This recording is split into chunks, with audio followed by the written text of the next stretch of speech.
Okay, and we're live. So thank you to everyone for joining us today for our Startup Navigator webinar. Please could somebody just confirm in either the chat or questions box that you can hear me okay?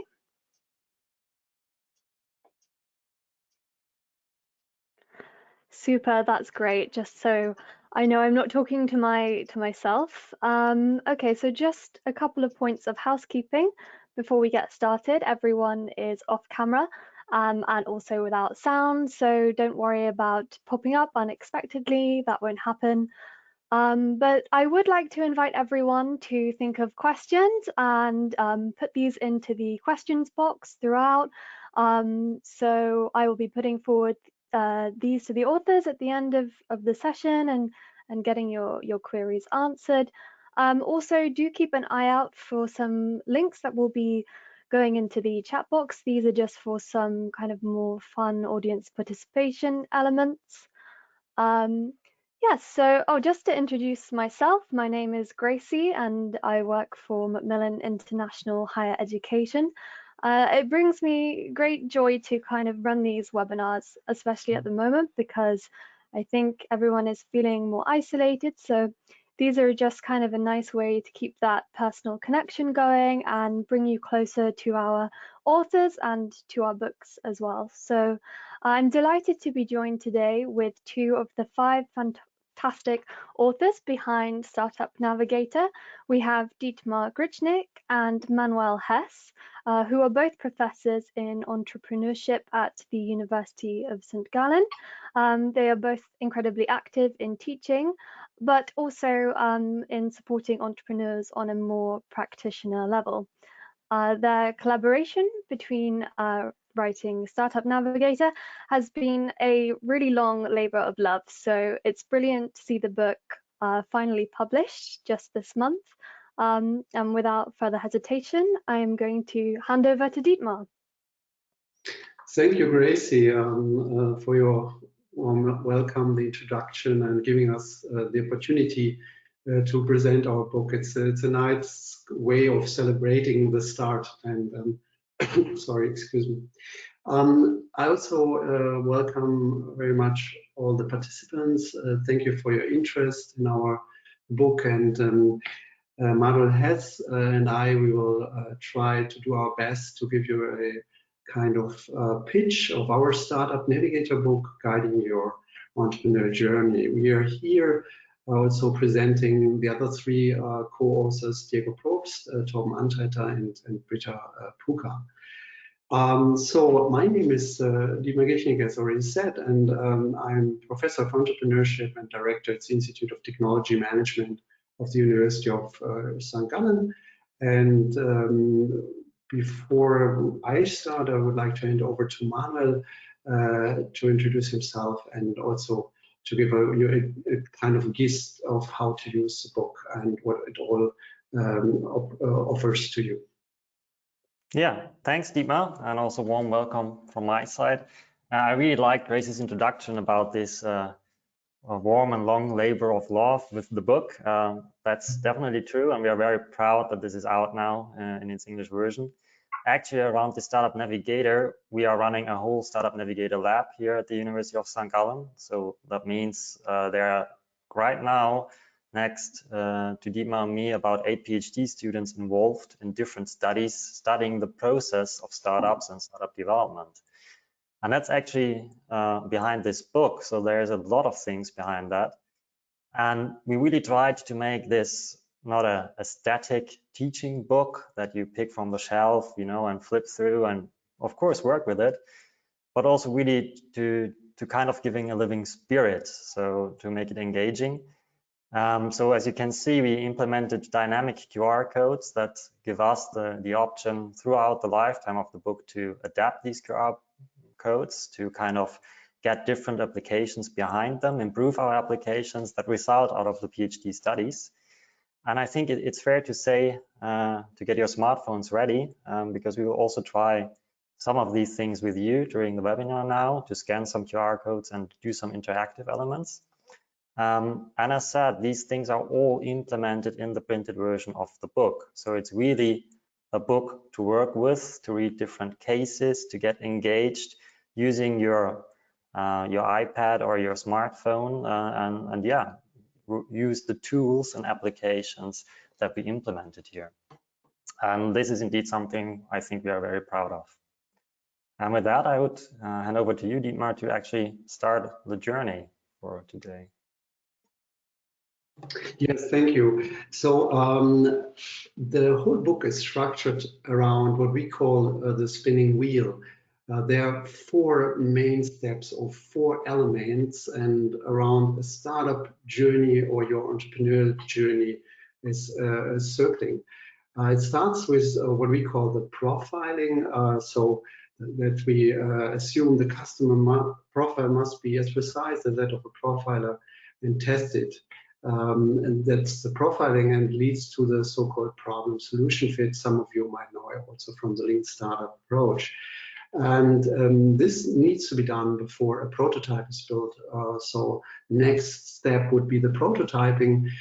So once you have a problem, where's to solve, to find a product, where's to buy, towards a also quite well-known product market fit. This is kind of the crucial step then when it comes to the so-called execution game, sorry, where you orchestrate all the necessary resources towards making this a success. And as we know from our research and from the practical phenomenon of startups, all the statistics, here is a really crucial stage where success and failure happens once you have this product market fit and you try to execute it. Last but not least, once you have the orchestrated resources on board, the startups goes for traction. So you try to scale, you try to grow and find the performance fit. It circles all around what we call startup cockpit, that you collect all the necessary information throughout the journey, qualitatively and quantitatively. For this, you can also apply the QR codes, the tools underlying Manuel just mentioned, to validate as early as possible the startup on the market, to draw it a little bit away from what we call the war phase, actually, into the corner where we feel much more comfortable, actually, of evidence-based journeys, evidence-based progress and process of startups. So this is the overview, and from that speaking, we go more into detail into our process model, and here you can see the whole framework of the Startup Navigator. So again, ideally starting from the profiling, the individual motivation of every individual entrepreneur or entrepreneurial team by profiling, prototyping, sourcing towards, in the ideal case, international scaling. And even though this is kind of a chronological order of 20 different steps, by the spinning wheel we showed before, it needs to be considered that this is a continuous iteration around those elements. So you might now ask, oh, why another tool? Why another framework? We have so many, right? The lean startup approach, the business model canvas, value proposition designer, and others. Well, yes, but what is still missing, actually, by our teaching experience around about 15 years in that area, and our also practical insights and research knowledge, we discovered, well, yeah, but the startup is the process itself, right, by its notion, and we miss a process model, and we miss this personal element of this individual motivation, how a team works, and we miss validated decisions and being more professional, as we know from our best practices. As you can see also now by our presentation later on in the book, with much more examples, we have a lot of protagonists involved who develop this navigator together with us from their best practices. So this is a combination of both best practice and evidence-based research. Let me start with the first column, the profiling here. And as I mentioned, this is all about, is there a problem, an entrepreneurial great problem, worth to solve for certain customers? And does it fit to my individual motivation as an entrepreneur to be at the end successful with this venture? All starts with the motivation. And with simple guiding questions, we lead you through those different steps and elements of the process in the book and ask the simple question, what motivates you to start a business? As we know that this ambition of the entrepreneurs is crucial and imprinting for the whole process afterwards. From a research perspective, this is well known as social identity, or in our context, entrepreneurial identity. So you will become more successful as an entrepreneur when you follow your identity. And there's a great study, actually also by coincidence, also from Switzerland, by some researchers who discovered, it's Marc Gruber and Emile Fouchard from Lausanne, that there exist actually 3 different entrepreneurial identities. The first one is the Darwinian motivation. This is quite common, as you know. We have the typical business entrepreneur, Darwinist, who is driven by economic self-interest and is motivated by competition and is driving for economic profit and growth, wants to be the best in the market, right? And here we give one example actually from our university.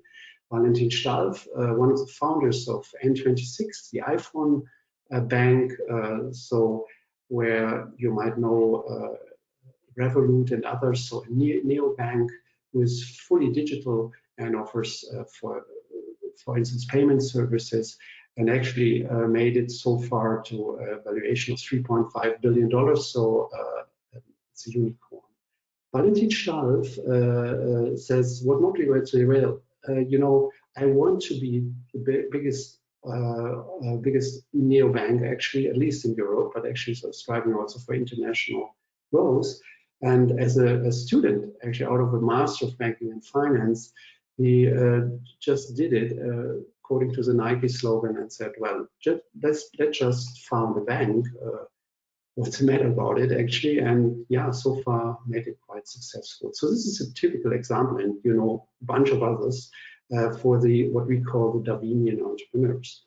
The next example was actually not that known at the time of the study. The so-called communitarians.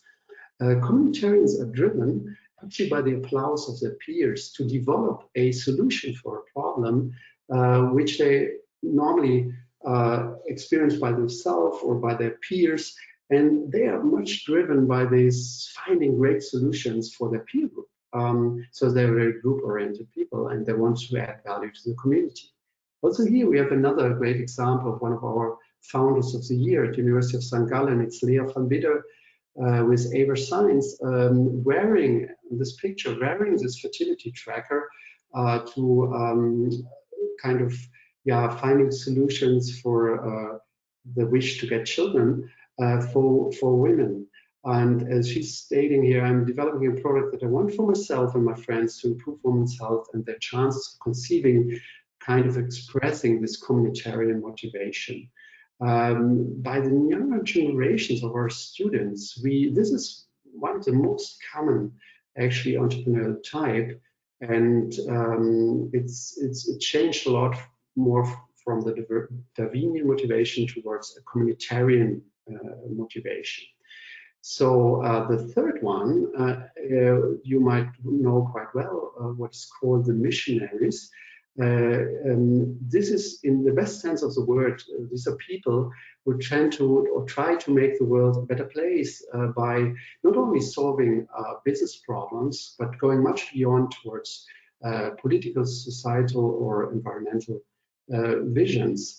but driven by a business model, because it's not an NPO, not an NGO, non-profit organization, non-governmental organization, which are great, but which are not in that sense entrepreneurial, because this is meant by solving those problems by a business model, and so running a startup, right? And this great example by Kate Fu, founder of Aruvia in Shanghai, shows it a little bit how that could work. So she says, when I found myself chatting heart-to-heart with my little girl here in the picture, I suddenly realized that children need love, and what many parents are looking for is a product to express their love. So what she provides as a real entrepreneur with actually a tech startup is having interactive books with those talking pens where children can learn and interact with the content of the book,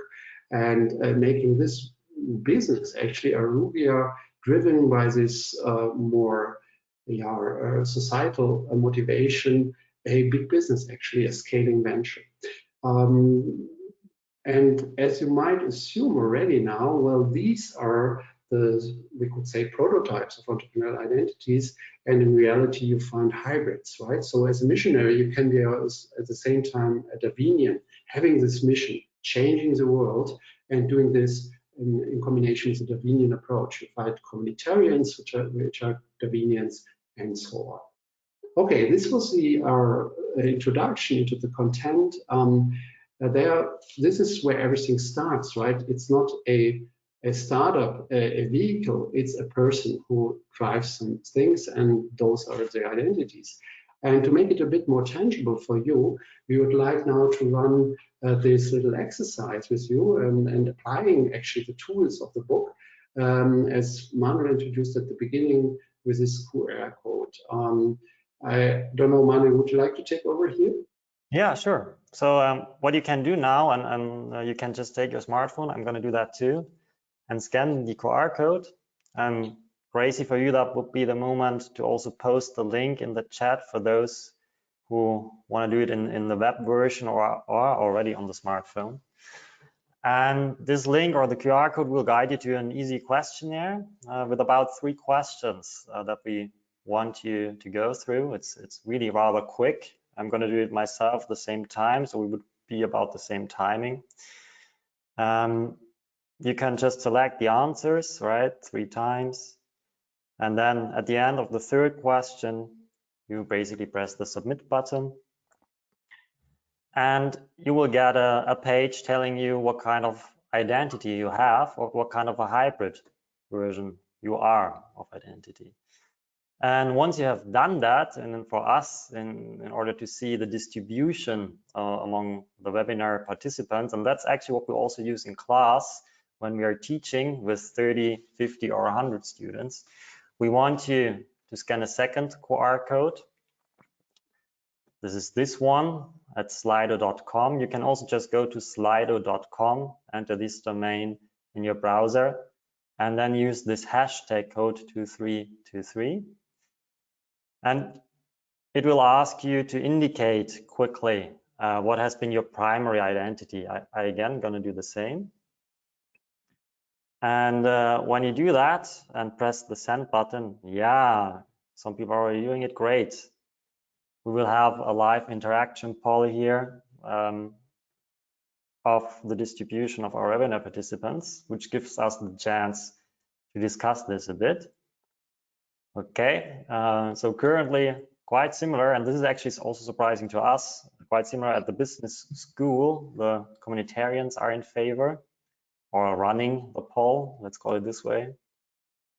And we so far don't have a Darwinian, so we have, on the upper right, you see how many people are doing it currently. It's 5 people, 5 participants. So we have more participants in the webinar. So maybe we wait a few more seconds if some people join.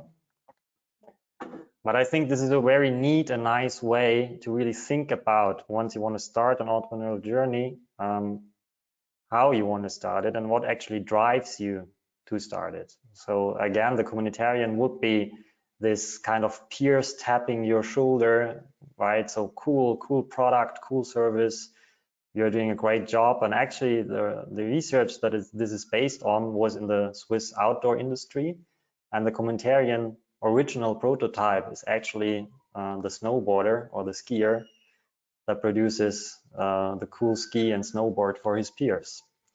So that's where it's coming from. Yes, so clearly communitarian wins, missionary, and then we have a jack of all trades. But surprisingly, we don't have a Darwinian, so that's interesting. Okay, so thanks for joining this small exercise. Very nice. I'm going to switch back to the slides. And yeah, as said, we started with this profiling pillar and the motivation chapter within it. And what we do now, we jump a bit, right? So we want to give you an overview over the whole thing within the time that we have. So I'm going to jump a bit and I want to talk about customers, right? So when we have the motivation, what usually happens is that connected to that motivation, you want to solve a certain problem. So we are always talking about identifying and solving problems. However, when talking about problems, we also intuitively and immediately actually talk about people having those problems. And that's key here. So here really the question is, what is your primary customer and user segment that unlocks the most potential for your business? Meaning, is the group of people perceiving or having that problem really large and big enough? That's actually what is behind that. However, what we then really want you to do, or in a lean startup manner, is to do validation. So actually to go out and talk to these people. And this has an underlying mechanism that is truly important to understand. And it's fairly easy when I would ask you this question, okay, if I want to sell a pencil to you or a pen or, you know, copy paper, who decides on buying these things? And quite easily you would say, yeah, sure, I decide. Maybe I look for colors, maybe I look for quality, but it's me who decides in this business to consumer product, right? However, if I would show you this picture about a product, which is a school bag for primary school kids, and I would ask the same question, who do you think decides on purchasing that product? I think ideas are starting to spark and different opinions come about. So some would say, well, of course, the parents, or some would be more differentiated and say the mom or the dad. Some even more differentiating, saying the mom would choose, the dad would buy, right? And others would come up, well, of course, the kids, right? The product needs to be liked by the kids. And then if you go deeper and dig deeper, there would be people saying like, well, there are also grandparents, uncles, aunts who might want to chip in because this potentially might be a rather expensive product, right? And then there would also be peer groups, right? So students or school kids have friends, right, who drive them to like certain things or to not like certain things. And this is very well pictured here in this product, I would say. And we call this to think about the decision-making unit behind the people who experience the problem. So really to think about, in a way, those guys who have a problem that I want to solve ultimately within my startup process, how are these guys ticking? So it's not just thinking about personas and demographics of these people, it's really thinking about the decision-making group that decides in the end. And already in this B2C example, I think it's fairly intuitive that this is, in many cases, not just one person, it's several people. And if we switch now to the B2B case, so business to business customers in the end, or accounts in that case, I think it's fair to say, okay, it looks even more different and probably more complex, and also taking a much longer time to reach those people or to reach the relevant decision maker to talk to. If I target an SME with 50 people, I might immediately need to talk to the CEO. If I target an SME with 500 to 1,000 people, they might have a buying center. So I need to understand how this buying center works and how I need to address them. And this is truly the gist, so to speak, behind this customer field in our navigator. So not just, on a superficial way, think of motivation problem and who that problem has, but already in the beginning, doing this validation via research and via coffee type meetings, via talking to people about understanding who decides on what in this problem scope and problem area. That's really key from our perspective. And again, this example is doing it very well because you, for instance, see the stickers here on the upper right. These are collector editions.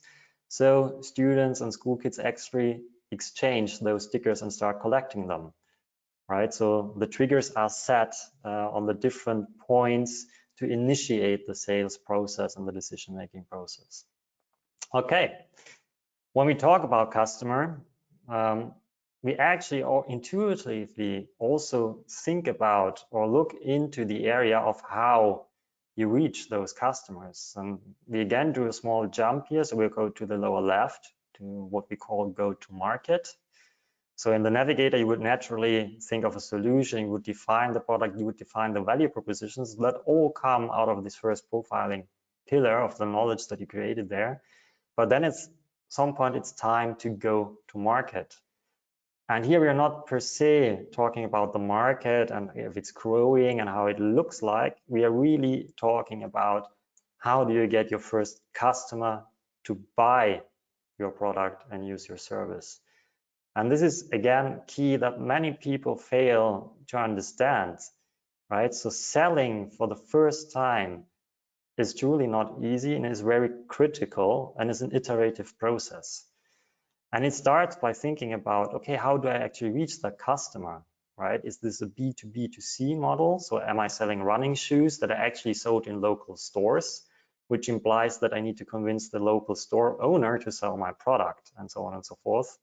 Is my product or service built around a user base that I, as a startup, then collect and kind of exploit in terms of data, for instance, and sell this to another business, right? So this is a classic Facebook or Google example, or is it a marketplace where an exchange happens?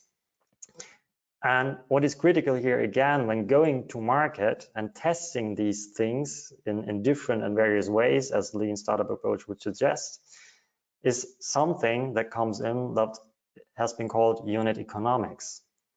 And I simply want you to stick with me for a small example, another example. Imagining that you are running an e-commerce company, for instance, you're selling something online. Let's say it's something related to fashion. It's your first week, right? Your website is open, and you indeed need to get your first customers on your website to buy your product. How would you do that? Well, fairly simply, in today's world, you would run advertisements on Google, on Facebook, on Instagram, somewhere. But it means you need to spend money. There's hardly organic traffic, right? So you really need to get money in your hands and spend it on advertising. So let's say you spend 1,000 euros on Google AdWords, right? So you run certain ads with your value propositions to get people to your web page. The question is, how many people with these 1,000 euros can you actually get to your web page? And of course, that depends on the cost per click, per AdWord, right? And maybe some organic traffic, some things spontaneously happening. But let's assume, for simplicity, you actually generate 1,000 visits, which means that you just paid €1 per click, which is, to be fair, potentially a rather low estimate. In fashion, especially, costs per click could be much higher. And then the next question actually is, how many of these 1,000 visits can you convert to buy your product? So to press the buy now button. And if you don't know it, I hate to break it to you, but in e-commerce, the conversion rate, how this is called, is between 0.5 and 2.5% on average.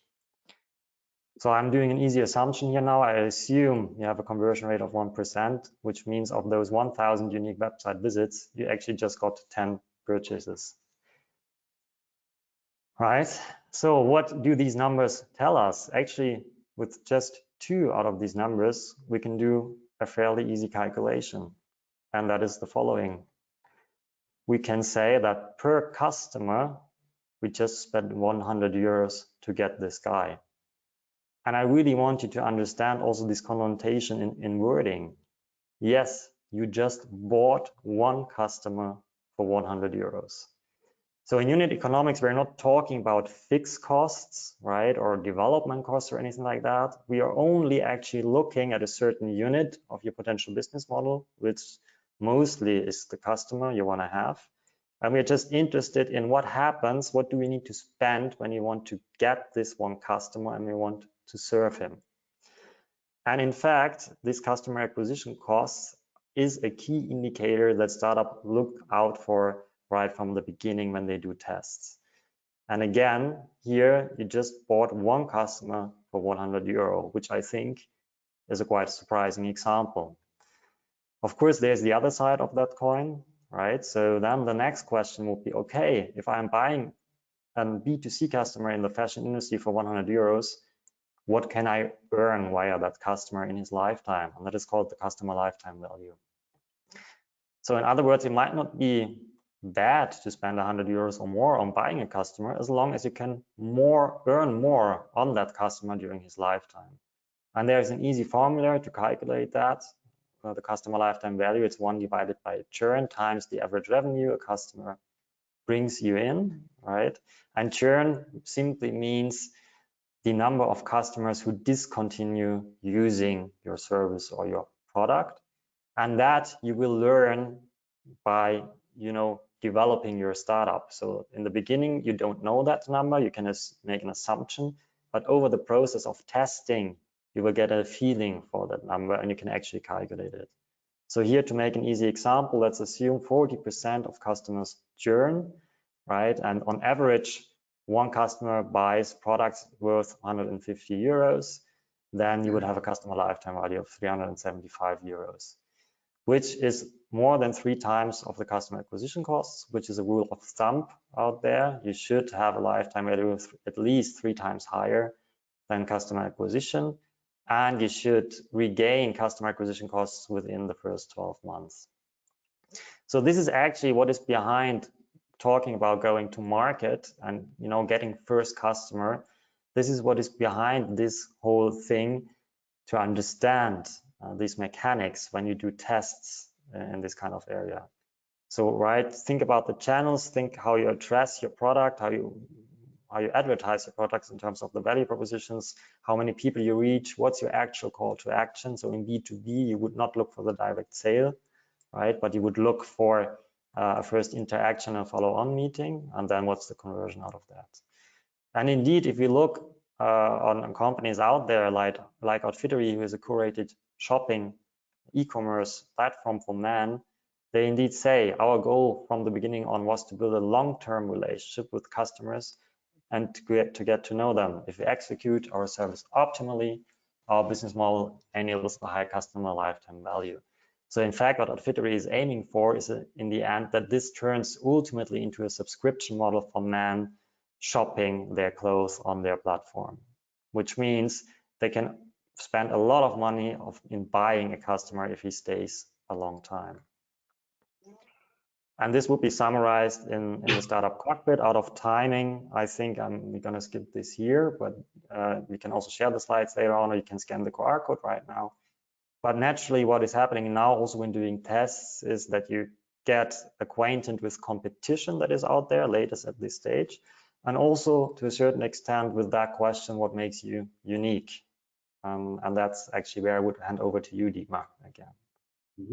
Thank you, Manuel. I think this was a very nice example to show you in this short time frame we have in that webinar how we dig deeper into certain areas where it's really crucial for success of such a startup journey.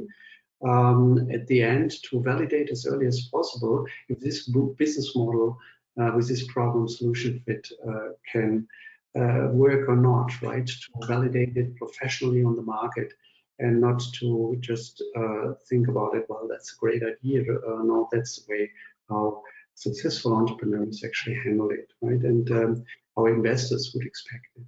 And that was one example of what I mentioned before, this kind of use of the information in the so-called startup cockpit of our Navigator. So coming to the next point, competition in this journey comes in actually surprisingly late, right? As most entrepreneurs, by these different kinds of motivations we showed to you, are actually so convinced by themselves that they will anyway make it and be better at than the others in certain ways to solve certain problems, that this competition part comes into play once you have defined your value proposition, so the value you're adding to these customer solutions, the solutions for the customers, and what we call, well, the unfair advantage, sometimes it's slightly different, but it's similar as a secret sauce or the unique selling proposition. Well, to unique is a risky argument, right? Because it could also mean that you're so unique and exotic that there's no market, right? So no market need actually. But the uniqueness is not so radical than it appears by the wording. And how normally build entrepreneurs their ventures to providing something original, something new to the market, right? And it's actually package of several value propositions. And Manuel, if you can go to the next slide. And here's one example, another protagonist in our book and another founder of the year at University of St. Gallen, Kilian Wagner, who is offering eyewear in a very, very difficult market, right, with high competition. Kilian states, for us, Swiss design, the highest quality standards of an Italian family business and reasonable prices are not a contradiction, but the prerequisite for making glasses really fun. That's why we founded Vio to do just that and give a new perspective on glasses. Well, in this statement, you have three value propositions: Swiss design, highest quality standards of Italian family business, and the third one, reasonable prices, which is interesting because when you look at it, it sounds like a contradiction. And that's very common. It's a pattern in designing your startup and in a way to make this point of a unique selling proposition, that you find oftentimes contradictions, especially in very established markets like the market for eyewear, because you need to make the point that there's something different, right? What is different here? Well, you might have expected Italian design and Swiss precision in production, right? It's the other way around here, which makes an interesting statement. And in addition, this high quality eyewear and glasses for reasonable prices. So this to play with those value propositions and in that way to create a package which makes it to a certain extent unique in the market, right? And for this, we have the tool which we call the value proposition competition matrix. You can see here, where you can easily, by one slide, position your offering next to the one of the competitors, where you list the value proposition in the first column, and you check the boxes for your own company, and you might reject them for some of the competitors. So actually the uniqueness results out of the sum of different value propositions, and it guides your journey to the next step and to actually reach, in the ideal case, what we call the product market fit. And again, we have the ambition to measure that, right? Manuel, could you go to the next slide? Yeah, just to orient you again here, that we are now combining those different spinning wheels, those different circles of the problem solution fit. Well, we just picked a few of these elements, right? And then the product market fit, again, we showed you this process of go-to-market and how competition comes into play and how you position yourself. And then to measure that, as already mentioned. And Manuel, can we go to the next slide? And how is that done normally? Well, to have a proof that actually you have product market fit is shown by the very prominent KPI and metric called the Net Promoter Score. So this is a very robust measure to show if your customer promote your service or your product to other potential customers. So these are referrals, so to say. And it's a very robust measure because it only takes the highest scaling customers into consideration. So you calculate this NPS by promoters minus detractors in relation to the number of respondents, and to come up with a number which should be at least around 60%, or even better, 70 or 80%. Often startups report these numbers publicly, that they have product market fit by the excuse me, by the Net Promoter Score. Why is it so important? Because here we are now in the heart of our Startup Navigator. Actually, we have passed half of the process now to show, well, if you would not have product market fit and you can't show it by such numbers and metrics in your startup cockpit like the Net Promoter Score, then the next step to orchestrate the resources and to go for traction actually would mean, if you don't have product market fit, you would not scale it up, you would scale it down into the earth, right? Because once you apply all the resources, you put more money in, your time and so on, you will burn those resources, right? And this will be a failure instead of a success. So this is a crucial part of it. And with this, I think I hand over again to Manuel. Yes, thanks. So again, there will be a startup cockpit connected to this, and the journey continues in our Startup Navigator, and we would jump into the sourcing elements. And actually, Ima, I'm going to hand over back to you, because we will talk something that is, I think, also unique to this process model that others don't include, and that has an effectuation route, if you want to put it like this.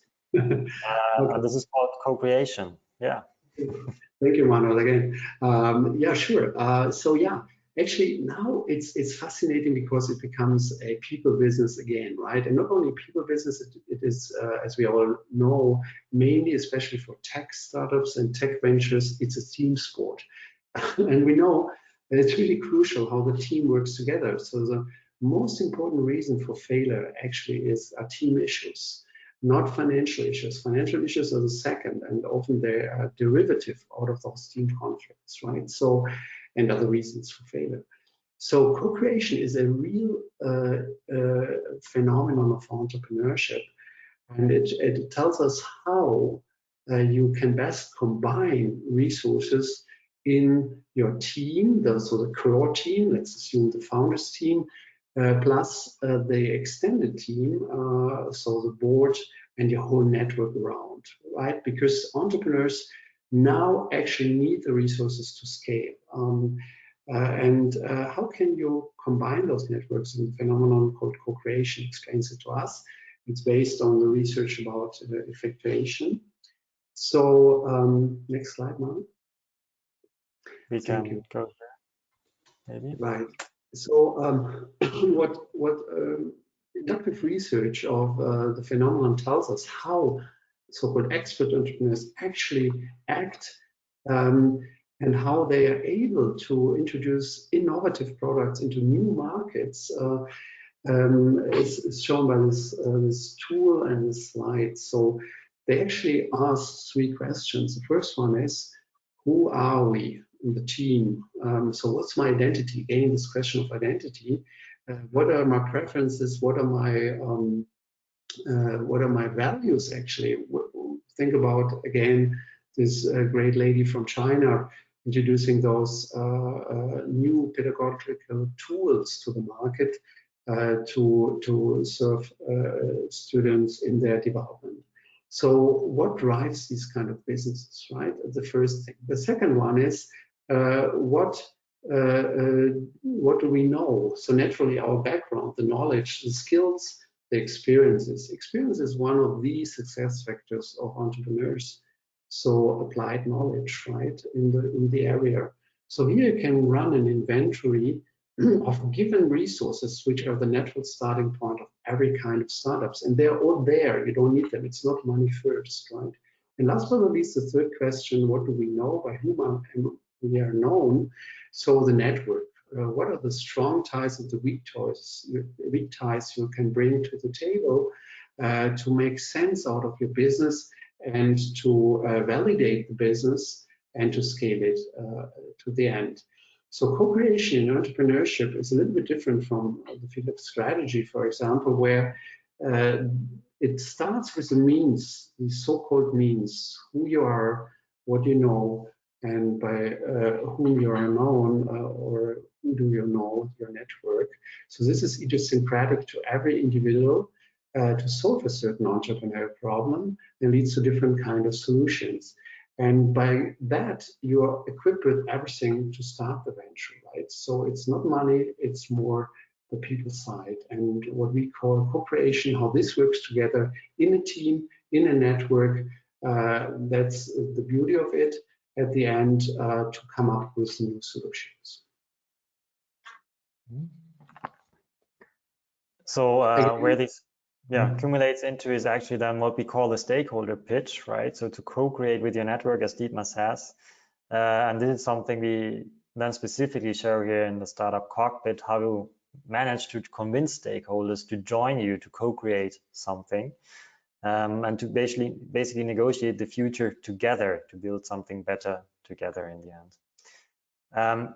In this process, we implemented specifically something that we call to action and a roadmap in the end, where this all accumulates in. And I don't know, Dietmar, do you want to jump in or shall I take over? You can continue as you want. Mm-hmm. So in this roadmap, we call it here eyes on the target. We introduce a tool that is actually known in strategy, but less known in entrepreneurship so far. And it's this so-called transformation map. So what's really happening here is within your team, within your network, with all the relevant stakeholders, to define a common goal that you want to reach at a certain point, which would be the upper right corner, or sometimes called the sun in the upper right hand. And you could really do that in a strategy workshop, how to get there and how the different departments or sections or stakeholders, you know, beyond your team and beyond your venture can add to achieve this goal. So basically, when needs to happen, what kind of event that you are reaching this right-hand corner, given the timeline ahead. And this becomes very relevant actually when we also go into our last section when we talk about scaling, because towards these different milestones in between to potentially reach this upper right-hand goal, you indeed will need more resources that are most likely connected to money. So again, as said, we introduce this tool here and describe a strategy workshop that you can do with your team and beyond with your stakeholders. But it's actually this critical step to really define things and to define the road ahead when running into this scaling section. So really to have orchestrated the resources that you need and identify those resources you still need, right? To define the goals you want to achieve in a certain period, to then go into this scaling section where by definition, you will ask for money at a certain point. So maybe it's also important to emphasize here, using this navigator and the startup process, it's not right from the beginning, you know, preset that all of the people using it or doing a startup journey are the so-called venture capital cases that really, you know, need to become the next unicorn. So this really, again, depends on your motivation, right? What you want to do. Nevertheless, you will need some scaling in your business to make it profitable, to make it run. If it's in the end a family business, you know, a business you want to keep on the side, or a larger business that truly scales and becomes a unicorn, depends on your product, on your service, on your motivation. But so for the end, going into the scaling process, it's important to define your growth strategy depending on the goals you want to achieve. And here again, I don't want to talk so much about strategy, but actually again about the mechanics behind this in the startup cockpit. Because quite often startups or young ventures are criticized for not being profitable, right? Or taking very long time to being profitable, meaning to reach break even in your profit and loss statements, to really bottom line create a profit as a company. And here's the reason why this might not make sense at all for a very long time, actually. Because when we look at these contribution margins of the unit economics, so again, you know, taking a certain unit like a customer and then how the different margins contribute to earning that customer and earning via that customer, it actually becomes apparent that growing profitable means growing profitable per contribution margin. So the customer acquisition costs that we calculated before are typically called CM3, contribution margin 3, as you would see in this picture, the last one. And I think obviously and intuitively, the moment you start stepping down on spending money on acquiring customers, this might help you to get this lower line, the profitability line, you know, over that threshold of the X-axis, right, into the profitability soon. But the question is, what does that imply? It implies you stop doing marketing, you stop buying new customers. So you stop doing market reach, you stop doing growing in the market. And this is one of the basic mechanisms why it takes startups a certain period of time, or young ventures, or in innovation projects within larger corporates, until they can become profitable. Because you need to acquire certain market shares, you need to do spending, and you need to do a good job in keeping your customers alive during your lifetime, so that it is really maximized, right? And then over time, you know, earning more and more customers and then adding the customer lifetime, obviously, this will increase the revenue streams that you will receive and will allow you to eventually reach the profitability soon without stepping down too much on customer acquisition costs. Of course, with growing, there are reputation effects, there are referral programs, a lot of options and possibilities to do marketing that become more efficient, not necessarily cheaper, but more efficient, that will help you reaching in that, coming into that zone of profitability. But again, bottom line here is, using this perspective of unit economics, key is to grow per unit profitability, per contribution margin, but not bottom line P&L statements to, you know, by any case, make a profit after all costs very early on. That's kind of a contradiction to the startup process itself, because it would mean you stop growing, you stop gaining market share, which can be very dangerous.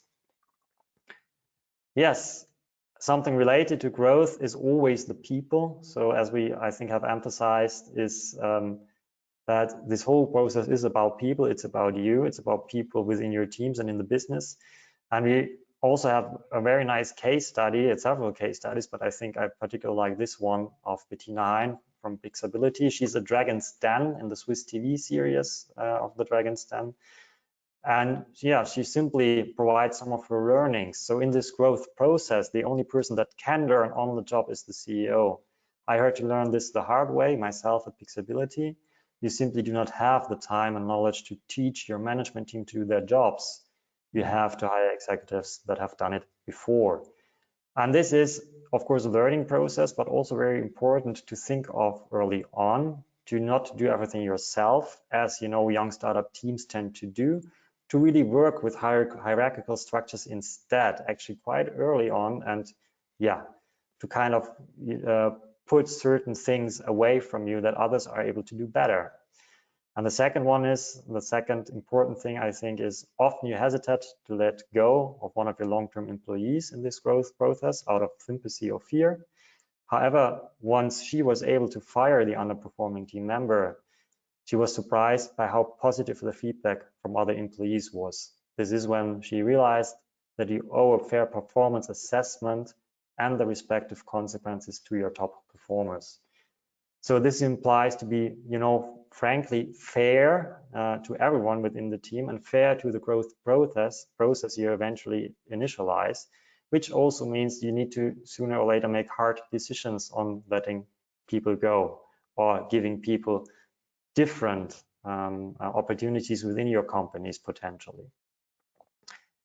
And this is again summarized in a startup cockpit, where we talk about optimizing revenue streams, how to use business different model patterns, how to look for the NPS scores in different verticals, and so on and so forth. But I think time-wise, I would say we are fairly far ahead, and maybe that's also the chance to integrate you and to give the word back to Dietmar and have some more questions. Yeah, thank you, Manuel. I think we might now show also the last slide where you can contact us. Please do so. You find all the material on the website of Macmillan. You'll find the access to our app, which you already used with the QR code exercise at the beginning under www.startup-navigator.com. This is linked here, where you find the link to the app and some other blogs and information you might be interested in, or directly contact us. We'd be highly interested in feedback in the best case using our book and applying it to your courses or to your ventures. So this is a textbook. It's a mixture of textbook and handbook, actually. And it's nowadays also digitalized, so we have those tools online, and as we now communicate via this channel, we all see the need, right, to have this also in a digital version. And we hope that you find it interesting, and if you have questions, please feel free, just ask them and or chat with us, whatever is appropriate to you. Okay, so thank you so much, Manuel and Dietmar. I really did find that a very insightful presentation. And before we take some questions, I would just like to point out that if you would like more information about Startup Navigator, then do head to our website. There's all the information you need on there, and there is also a free extract which you can read. And if you would like to order a desk copy of the book, you can do that on our website also, if you're thinking about using it for your upcoming courses.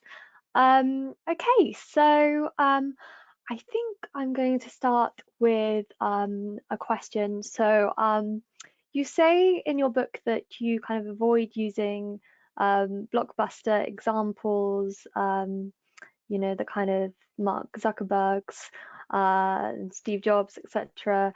Kind of why did you decide to do this as a conscious decision, and what do you think the dangers are of kind of focusing too much on these case studies?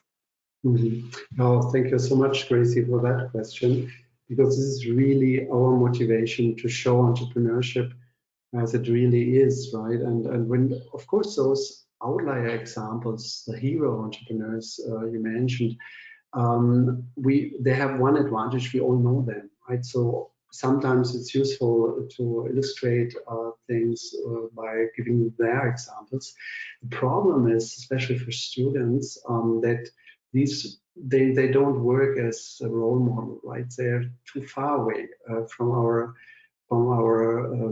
reality, and therefore, I mean, I call it the normal entrepreneurship is much broader. It's much more various, much more fascinating, actually, than those outlier examples. I mean, of course, they are extraordinarily successful, but to give us, a guidance how to start, they are not that useful, right? Because I mean, it might give us an excuse not to start, actually, because to say, well, these guys are extraordinary.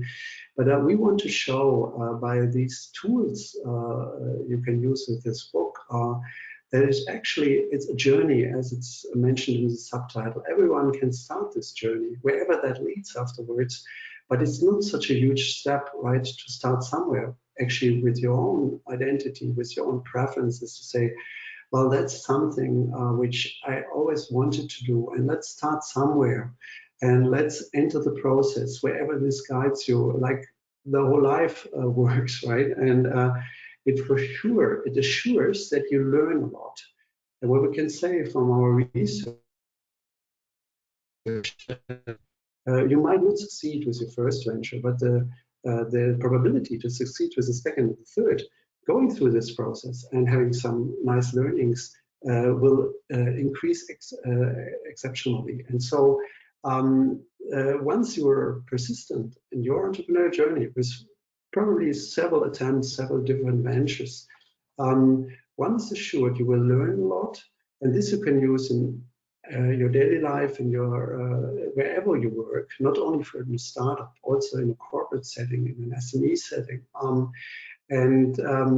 What is also told by the research about luck, that it makes you happy because you have an impact. So I would highly recommend having no excuses not to become the next Mark Zuckerberg or Ariana Huffington, but to do your own entrepreneurial journey by applying those tools. Okay, yeah. So thank you, Dietmar. And Philip has kind of said that he absolutely agrees with that and thinks that these heroes are not viable examples for the average student, entrepreneurial student. Philip would also like to know, firstly, is there a digital version of the Navigator? And also, what do you consider the major difference between your tool and the BMC? So thanks, Philip, for that question. BMC is Business Model Canvas, just for everyone to know. So first was about the digital version, yes. So of course, there's also an ebook version from Macmillan, and the Navigator itself is also digitalized in the app. To be fair, the app is a continuous development, so you will be able to download it now. But within the next weeks until end of year, there will be several updates. And what you can do in the app is really to run through these different pillars of the Navigator itself. So we are connecting it there. So this is the digital version of the Navigator, in fact. And concerning the differentiation towards Business Model Canvas, to be honest, we have all used Business Model Canvas and Value Proposition Canvas at our schools too. So we are doing something that we call Startup at HSG, which is that we are the center for entrepreneurship where everyone is coming to get coaching, to get feedback on startup ideas, on the process, to get network access and so on and so forth. And we use those tools, but we realized more and more, okay, it's static. So it's cool for a moment to fill these 9 blocks in the Business Model Canvas, to discuss them a bit. But stuff like the personality, like competition, it's simply not in there. And it's neither in there the process where to start at day 1. So to be fair, again, I think what we do in this Navigator is a collection of knowledge that is out there, that is including the lean startup approach and elements of things like you would also see in Business Model Canvas or Value Proposition Canvas, but adding it up with research insights and adding it up with digital tools, and most importantly, putting it into the process, in an iterative process, how things are actually happening. So we always face this question, okay, guys, what do I need to do next? I have done this and that, I have an idea. Okay, where do I get money? And then we're like, okay, stop. Before we talk about getting money, blah, blah, blah, blah, blah. So these have been really the questions all the time, and where we just saw the need for ourselves. Okay, we need to do something here. And that's how the Navigator started. It actually started as something that we needed for ourselves to do coachings. Okay. So I hope, Philip, that helped. Yeah, no, thank you, Manuel. Okay, so I have a couple of questions from Amanda. Amanda would like to know, would you say that 3 times the cost of customer acquisition would also apply when advertising through a third party? So where you're generating sales, but not actually acquiring a customer for your own database? Very good question. My question to you back would be, why do you have a third party?